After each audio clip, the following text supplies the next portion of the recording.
চলুন একটা প্রশ্ন করি। কোনো মানুষকে জিজ্ঞাসা করবেন যে সে মূর্খ, অলস, বিবেকহীন, অসফল এইসব বিশেষণ দিয়ে নিজেকে পরিচিত করতে চাইবে? না।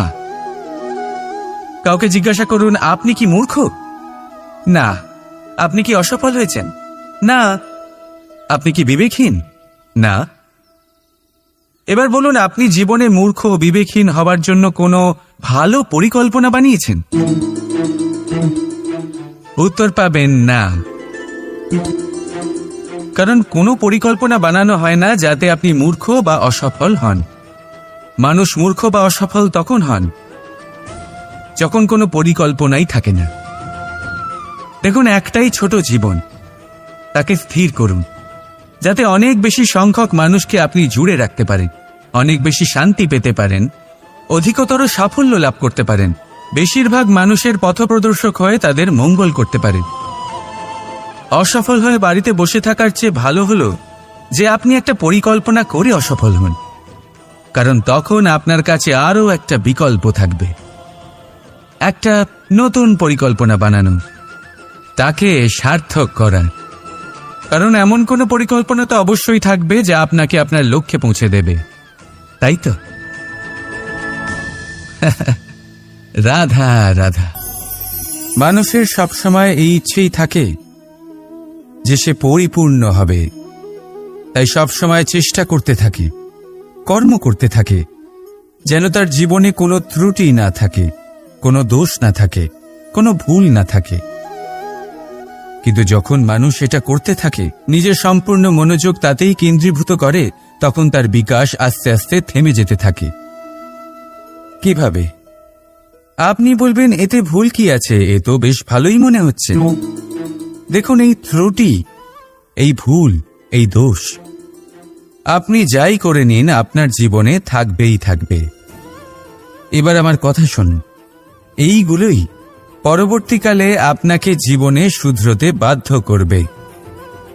এক নির্দিষ্ট মাপকাঠি নিয়ে জীবনে এগোনো ঠিক মনে হতেই পারে, কিন্তু তা শুধুমাত্র যন্ত্রের জন্ম দেয়, না মানবিকতাকে, না মানুষকে। তাই মনে রাখবেন, যদি আপনি নিজের জীবনের দরজা প্রত্যেক ভুলের জন্য, প্রত্যেক দোষের জন্য বন্ধ রাখেন, তাহলে জেনে রাখবেন সমস্ত সত্য সেই বাইরেই থেকে যাবে।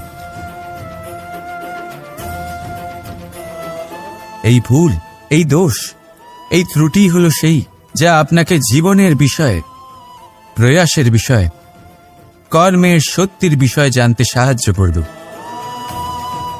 এই ত্রুটিগুলিকে আপন করতে শিখুন আর আমার সাথে ভালোবেসে বলুন রাধা রাধা। ধর্ম। আমরা সকলে ধর্মের বিষয়ে কথা বলি, কখনো নিজের ধর্মের বিষয়, আর কখনো অন্যের ধর্মের বিষয়। কখনো আমরা অধর্ম দেখলে সেই বিষয়ে কথা বলি, অনেক রকম আলোচনা হয়। কিন্তু এই ধর্ম আসলে কি, সেটা কি কেউ বোঝে? যদি আমি আপনাকে উত্তর দিই, এই উত্তর সরল। ধর্ম হলো তাই যা মানুষকে অন্য মানুষের সাথে, সমস্ত বিশ্ব সংসারের সাথে আনন্দ সহকারে বাঁচতে শেখায়। সেই জন্য আপনি যদি কখনো কোনো ধর্মীয় স্থানে যান, সেই ধর্মীয় স্থানে গিয়ে আপনার শান্তির অনুভূতি হয়, তাই না? কিন্তু দেখুন, ধর্মের জ্ঞান থাকলেই সেই মানুষ ধর্মের পথে চলতে পারবে এমন কোনো কথা নেই। অনেক সময় সম্পর্কে যখন সংঘর্ষ বেড়ে যায়, তখন ইচ্ছের জন্ম হয়, ক্রোধের জন্ম হয়, অহংকারের জন্ম হয়, আর তারপর বিনাশ হয়ে যায় এই ধর্মের। সেই জন্য দ্বিতীয় সবথেকে গুরুত্বপূর্ণ গুণ যা আমার সারথীর মধ্যে থাকা উচিত, তা হলো ধর্মবীর হওয়া। এবার দেখতে হবে সেটা এই যে কে হবে সেই ব্যক্তি যিনি এই স্বয়ম্বরে নিজের ধর্মে অটল থাকবেন। কারণ সেই ব্যক্তি এই সংসার থেকে সরে এসে ধর্মের পুনঃস্থাপনের এই মহাকার্যে আমার সারথি হতে পারবেন। তাহলে আসুন আমার সাথে ভালোবেসে বলুন, রাধা রাধা। কর্ম এবং ফল, দেখতে গেলে এই সমস্ত ব্রহ্মাণ্ড এই দুইয়ের মাঝেই স্থির হয়ে আছে। মানুষজন কর্ম করেন ভালো ফল লাভের আশায়, আর ভালো ফল লাভের আশায় উনি এটাই ভুলে যান যে উনি যে কর্ম করছেন তা কি করছেন। আমি বলেছিলাম কর্ম করুন ফলের চিন্তা না করে, কিন্তু কি কর্ম করছেন সেই বিষয়ে ভাবাটাও অত্যন্ত আবশ্যক। নয়তো অনেক সময় আমরা এমন কর্ম করে ফেলি যা না চাইতেও বিষে পরিণত হয়, যা হয়েছে দুঃশাসনের সাথে, দুর্যোধনের সাথে, গুরু দ্রোণের সাথে। একজনের মানসিকতা উচিত ছিল না, একজনের বিবেক উচিত ছিল না, আরেকজন যে পক্ষ নির্বাচন করেছিলেন সেই পক্ষ উচিত ছিল না। আর যা কিছু ওনাদের সাথে হলো, আপনার আমার আমাদের সকলের সাথে তা হতে পারে। আমি বলেছিলাম কর্ম করুন, ফলের চিন্তা করবেন না, কিন্তু এই কর্মের বিষয়ে বিচার করে দেখাটাও ততটাই আবশ্যক। দেখুন, কর্ম করার উচিত প্রক্রিয়া ফলের চিন্তা না করা, কিন্তু যদি আপনার কর্ম শুভ হয় তাহলে তার ফলও নিয়তি আপনাকেই দেবে। সর্বদা কর্ম করার সময় এটা ভাবুন যে আপনার এই কর্ম এই সংসারকে, এই সমাজকে, আপনার পরিবারকে, আপনার আশেপাশের মানুষজনকে কোন দিশায় নিয়ে যাবে। যদি এটা সবার জন্য মঙ্গলময় হয় তাহলে কর্ম করতে থাকুন। আর হ্যাঁ, নিশ্চিত রূপে ফলের চিন্তা করবেন না। আসুন আমার সাথে ভালোবেসে বলুন, রাধা রাধা। প্রেম এই সংসারে এসেছিল এই সংসারকে প্রেমের শিক্ষা দেওয়ার জন্য, এই জীবনের সুখের অনুভূতি আসলে কি তা শেখানোর জন্য। কিন্তু যদি সত্যি কথা বলি তো আমি নিজেই প্রতিদিন প্রেমের নতুন নতুন স্বরূপ দেখতে পাই, প্রেমের একটা নতুন অনুভূতি প্রত্যেক নতুন দিনে। আর তার কারণ হলো এই প্রেম অনন্ত, এ হলো দৈব। প্রেম হলো এই সংসারের সব থেকে বড় ঢাল এবং সব থেকে বড় অস্ত্র। এই প্রেম ছাড়া না কোনো ন্যায় হয় আর না কোনো শাস্ত্র, না জীবন আছে আর না অন্ত। এবার যদি এই প্রেম মনের মধ্যে বাস করতে শুরু করে তাহলে কখনো কোনো সমস্যাই হবে না, আর যদি হয়েও থাকে তাহলে তা স্থায়ী হবে না। এই প্রেম কি না করতে পারে?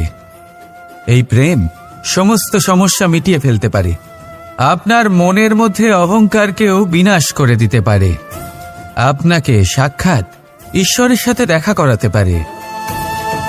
তাই প্রেমের দ্বারা প্রয়াস করতে থাকুন এই সংসারের প্রত্যেক মানুষকে, প্রত্যেক বস্তুকে, প্রত্যেক জীব জন্তুকে ভালোবাসবেন।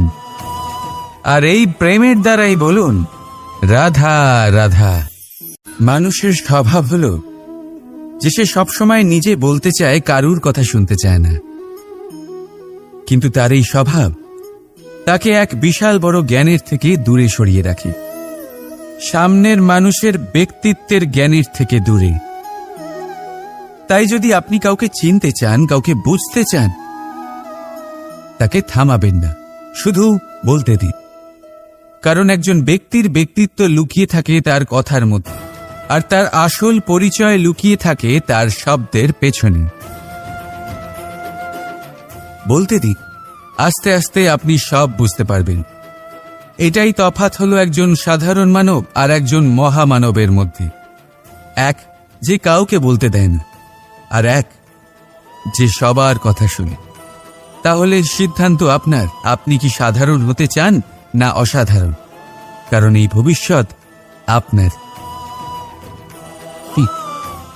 রাধা রাধা।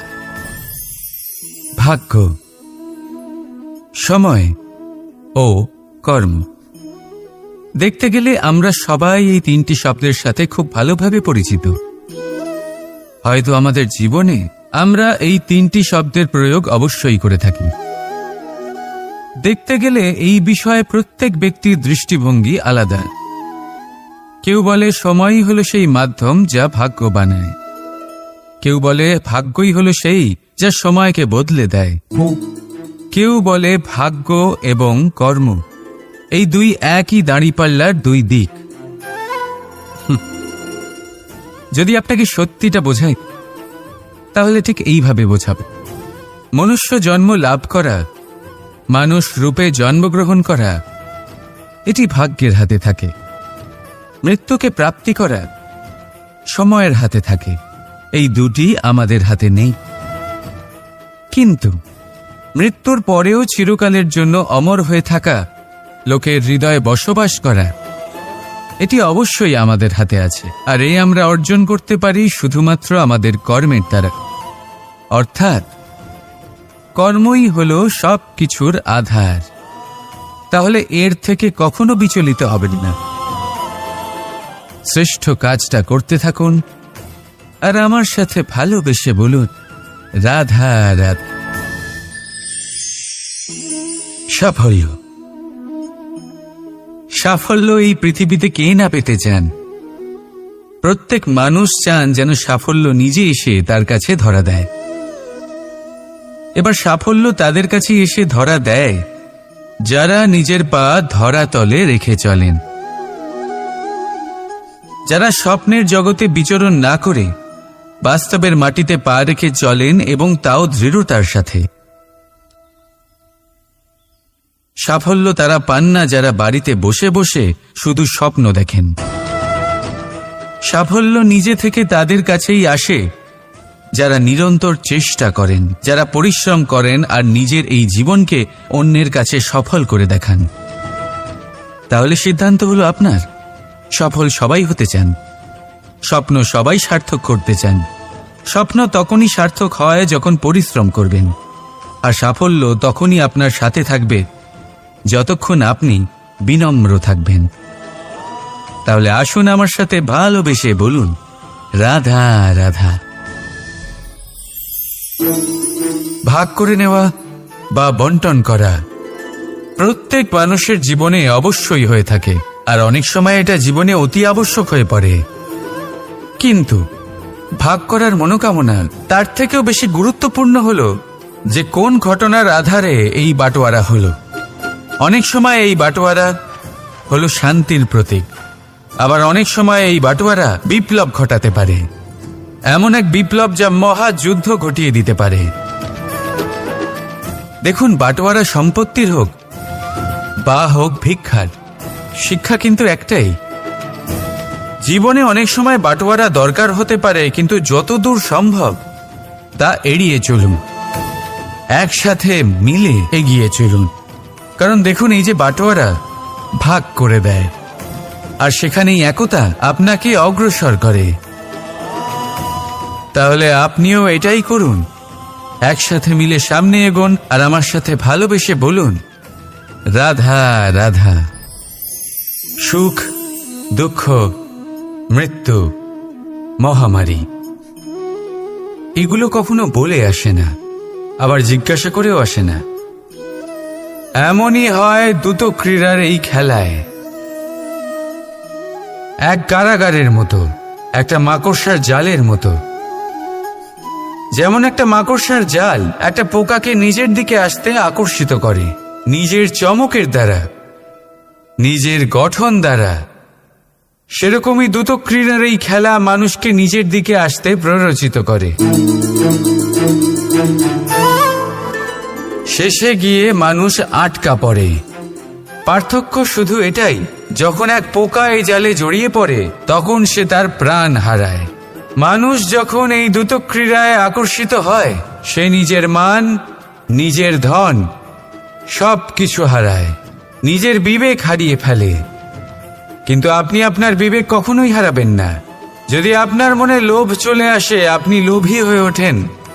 যদি আপনি দ্রুত ক্রীড়ার এই খেলায় আটকা পড়েন, তাহলে মনে রাখবেন, এই খেলা থেকে ফিরে আসা প্রায় অসম্ভবই বলা যায়। নিজের বিবেক কখনো হারাতে দেবেন না, কারণ বিনাশ আসার প্রথম লক্ষণ হলো বিবেকের বোধ চলে যাওয়া। এই প্ররোচনায় কখনো পা দেবেন না।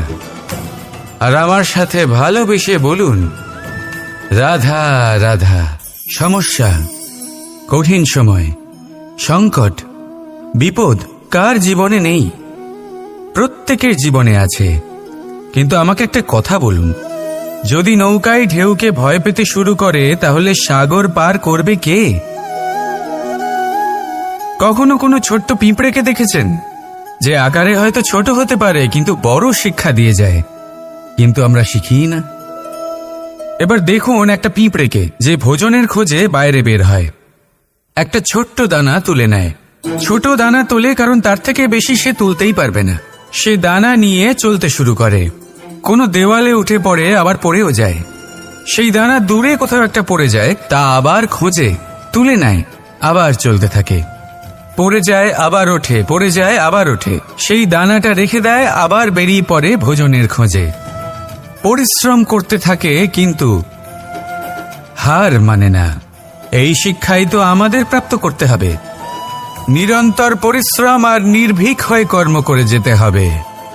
এটাই হলো সাফল্যের মাধ্যম, এটাই হলো জয়ের মন্ত্র, অচ্যুত অজয় অস্ত্র। তাহলে আসুন আর আমার সাথে ভালোবেসে বলুন, রাধা রাধা। মহাদেব সেই দেবতা যিনি মহান, যাকে দেবতাদের দেবতা বলা হয়, যিনি হলেন আমার আরাধ্য। কখনো আপনার মনে এই প্রশ্ন এসেছে যে শিবকেই কেন মহাদেব বলা হয়, অন্য কোনো দেবতাকে কেন বলা হয় না? সেই কারণ মহাদেবের মধ্যে, ওনার মধ্যে এমন এক বিশেষ গুণ রয়েছে যা অন্য কারণ নেই। তা হলো নিঃস্বার্থ হয়ে মানুষের সেবা করা। যদি প্রয়োজন পড়ে, যদি সৃষ্টির পথে বিনাশের কালো মেঘ ছেয়ে থাকে, তখন নিজের প্রাণের চিন্তা না করে হলাহল পান করার জন্য প্রস্তুত থাকেন মহাদেব। আর এই অদ্বিতীয় ত্যাগের জন্যই শিবকে মহাদেব বলে ডাকা হয়।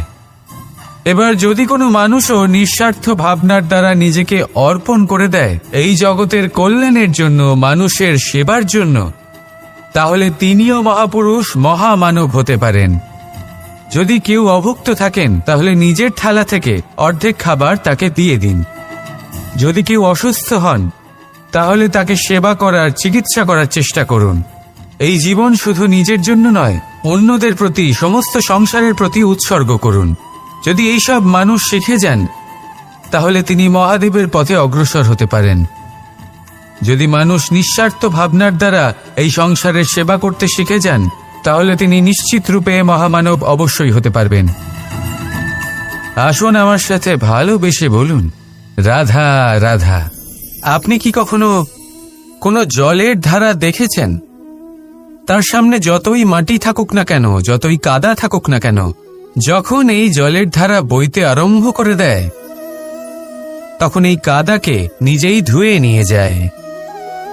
ওই কাদাকে ধুয়ে দেয় এবং নিজের পথ নিজেই তৈরি করে নেয়। তাহলে আপনিও এরকম জলের মতো হয়ে উঠুন। যদি হয়ে উঠতে পারেন তাহলে নিজের মনের, নিজের ভাবনার, নিজের জীবনের যত অনাবশ্যক তত্ত্ব আছে, অনুপযোগী অংশ রয়েছে, অর্থাৎ অপরিষ্কার অংশ রয়েছে, তা নিজে থেকেই নির্মল হয়ে উঠবে। আর যেরকম জলের ধারা কখনো থেমে থাকে না, সব সময় বয়ে চলে, সেইভাবে আপনিও কখনোই থামবেন না। সবসময় বয়ে চলুন, এগোতে থাকুন।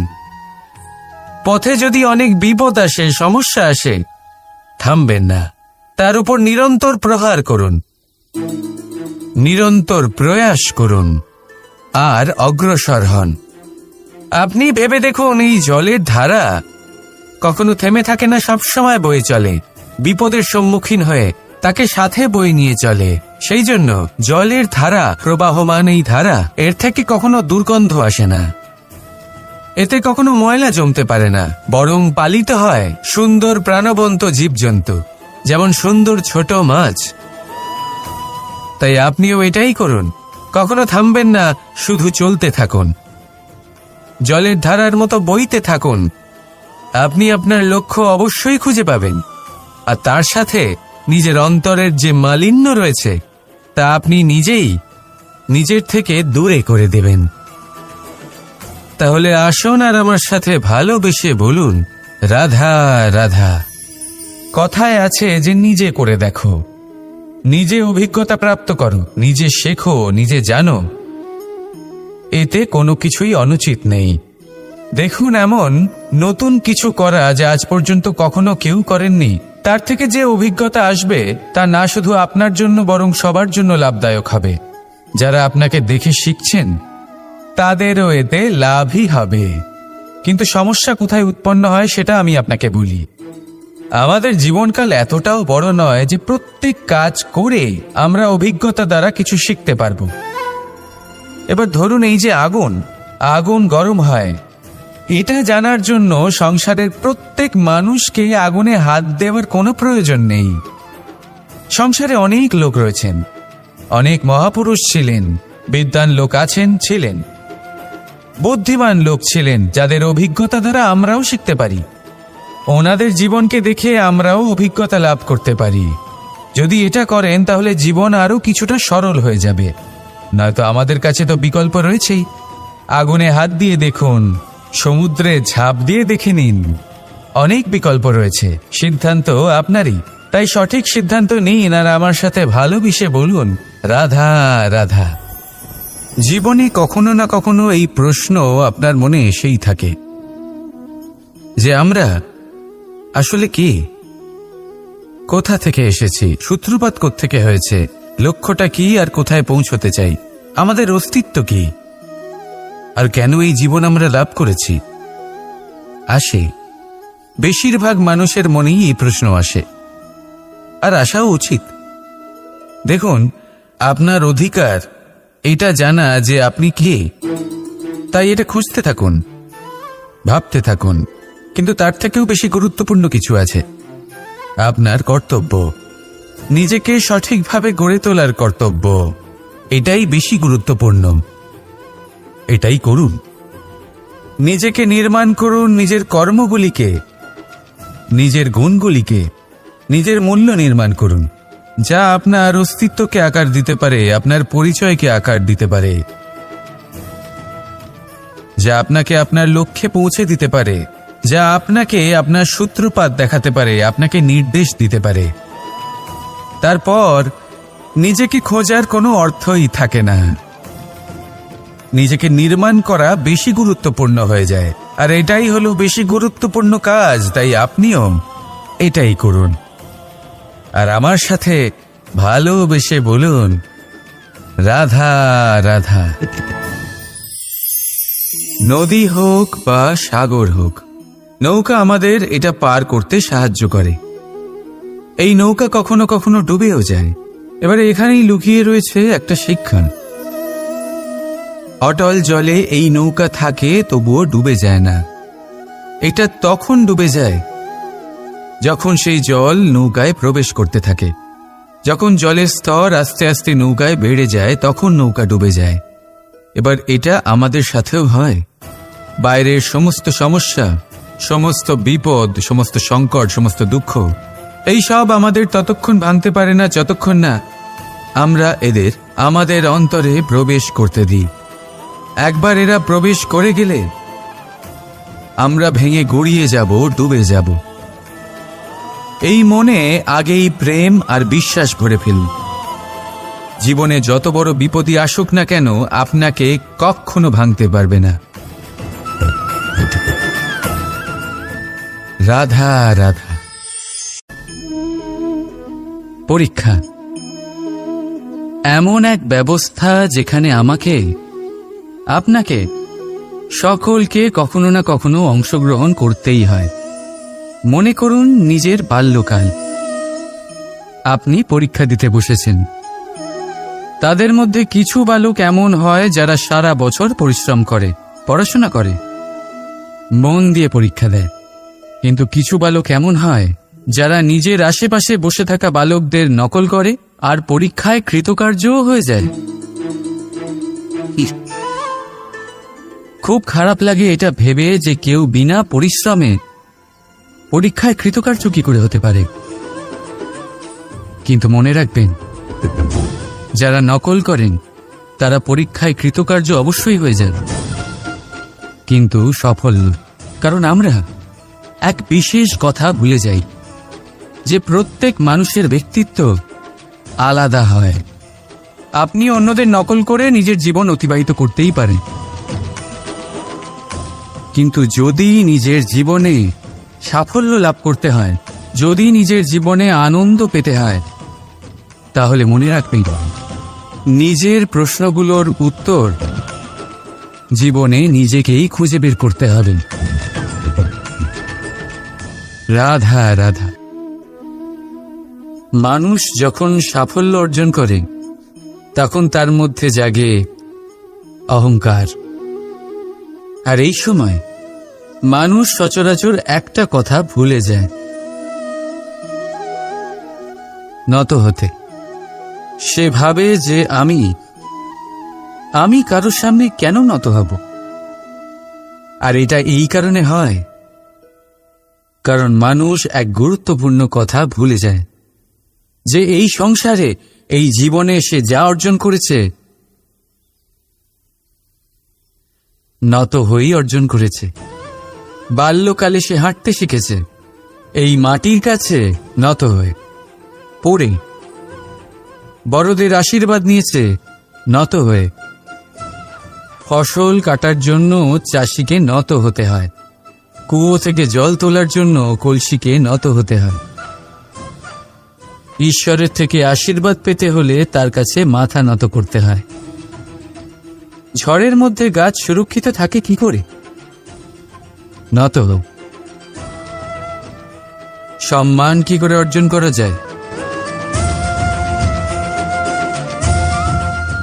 নত হোক।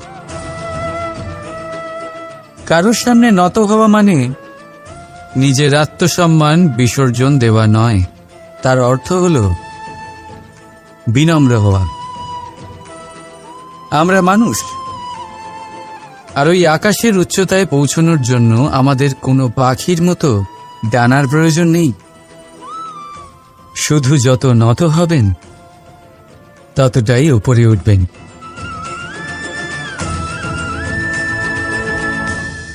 রাধা রাধা। আপনি এই সংসারে এমন অনেক মানুষ চেনেন যারা অত্যন্ত স্বার্থপর, যারা শুধুমাত্র প্রয়োজন পড়লেই আপনার কথা মনে করে। তাছাড়া বহু বছর তাদের দেখাই পাওয়া যায় না, কিন্তু যখনই তাদের আপনার সাহায্যের প্রয়োজন পড়ে হাত জোর করে আপনার সামনে এসে উপস্থিত হয়। বড়ই রাগ হয় এদের ওপরে, মন ভারী হয়ে ওঠে। মন এই কথাই বলে যে এই ব্যক্তির সাহায্য করা উচিত নয়, কিন্তু আপনি এরকম কখনোই করবেন না। আপনি বলবেন, কেন বলছি আমি এই কথা? মনে রাখবেন, আলোর খোঁজ মানুষ শুধুমাত্র তখনই করে যখন অন্ধকার গভীরতর হয়। তাকে স্বার্থপর ভেবে নিজের মনকে বিচলিত করবেন না। নিজেকে আলো মনে করে আনন্দে থাকুন। ভাগ্যবান মনে করুন নিজেকে, যে কারোর বিপদের সময় তার আপনার কথা মনে পড়েছে, যে আপনি এই সংসারে কাউকে সাহায্য করার যোগ্যতা রাখেন। এই জীবনে কেউ স্বার্থপর বলে নিজের দৃষ্টিভঙ্গি কখনোই পাল্টাবেন না। শুধুই নজর রাখুন নিজের পরমার্থের ওপরে। মন প্রসন্ন হয়ে বলবে, রাধা রাধা।